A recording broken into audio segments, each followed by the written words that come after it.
Hi, it's PJ from TreelineUSA.com. I'm excited to be with you today to teach you a little bit how to do some crushed stone inlay. We get a lot of requests to teach people how to do this over the phone, and we thought a video would be a lot easier way to kind of teach you how this is done. So let's get started. Okay, to get started in doing crushed stone inlay, you'll need your crushed stone material. You'll need some kind of CA glue or cyanoacrylate glue. This right here is the watery thin, and so it allows us to kind of soak down into the groove that we've cut. And then if you wanted to, some accelerator, which kind of helps accelerate or speed up the process of the glue drying time. And then sandpaper, whether you're sanding by hand or using a power sander. Either way, some way to kind of sand it smooth as we get into it. So a lot of people will ask us, what the difference is between the powder and the crushed stone. So when you see the powder here, the powder is very, very fine.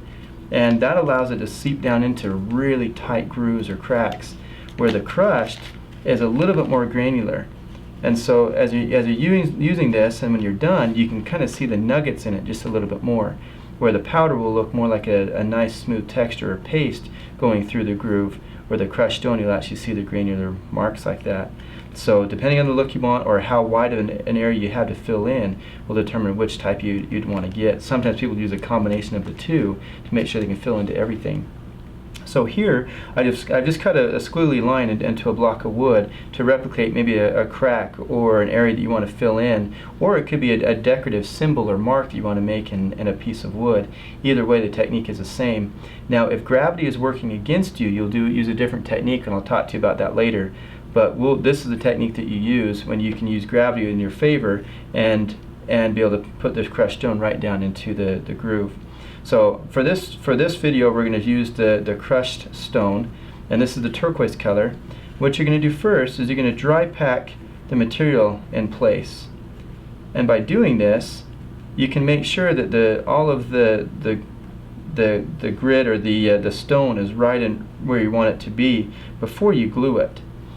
If you're working on a project such as a bowl or platter where gravity might be working against you, where you can't dry pack the stone in place, the technique would be you'd take some of this crushed stone, mix it with some epoxy, and then kind of scrape it and apply it like a paste into that crack.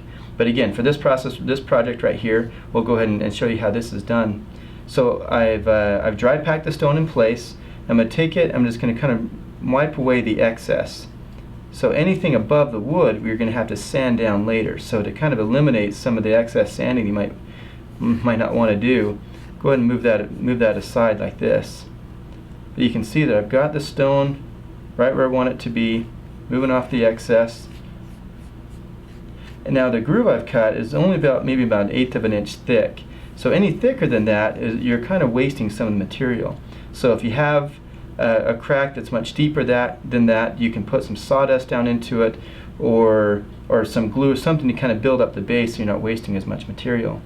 But now that I've got this in place, what I want to do is I want to take my really thin, watery thin CA or cyanoacrylate glue. I'm going to take it, I'm going to pour it right over the top of that groove.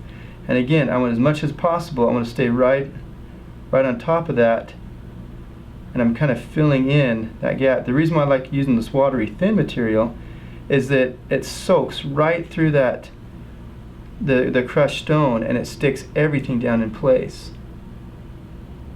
So I've got that in there now. Sometimes people will put some of the thin on there first to kind of soak everything down, and then they'll put the thicker CA glue over the top of it to act as a sealing coat. And so that technique definitely does work, but I've found that this seems to work very, very well. And so I'm going to let that dry. If you wanted to, you can take some of your accelerator and spray that over the top, and that way it would dry almost instantly. But if you wanted to, you can also just wait until that glue is good and dry.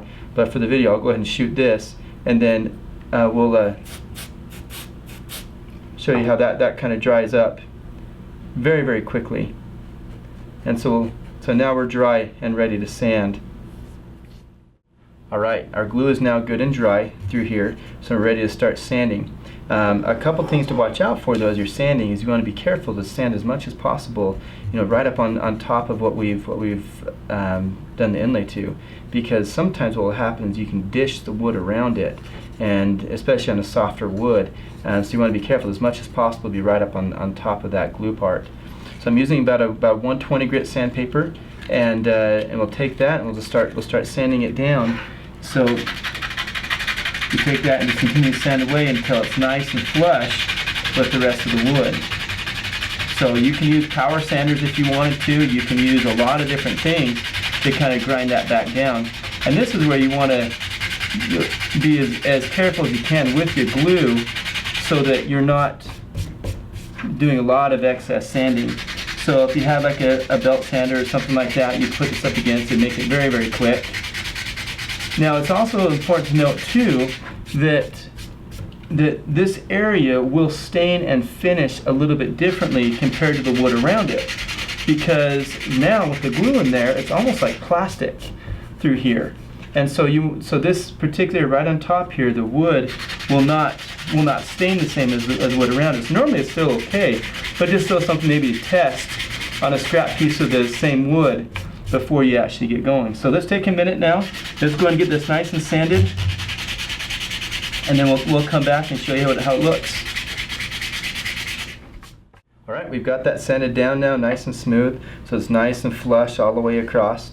And so this project now, we're ready to go ahead and stain or finish as you would any other piece. So just to recap really quick, what we did is we had a groove, crack, or crevice that we wanted to inlay. It's about an 1/8 of an inch thick at most, and we've taken either the crushed stone or the powder. We've dry packed that in place. After that, we put the CA glue, the cyanoacrylate glue. We kind of poured that lightly over the top, let that settle and fill in until we kind of have a nice level coat through there.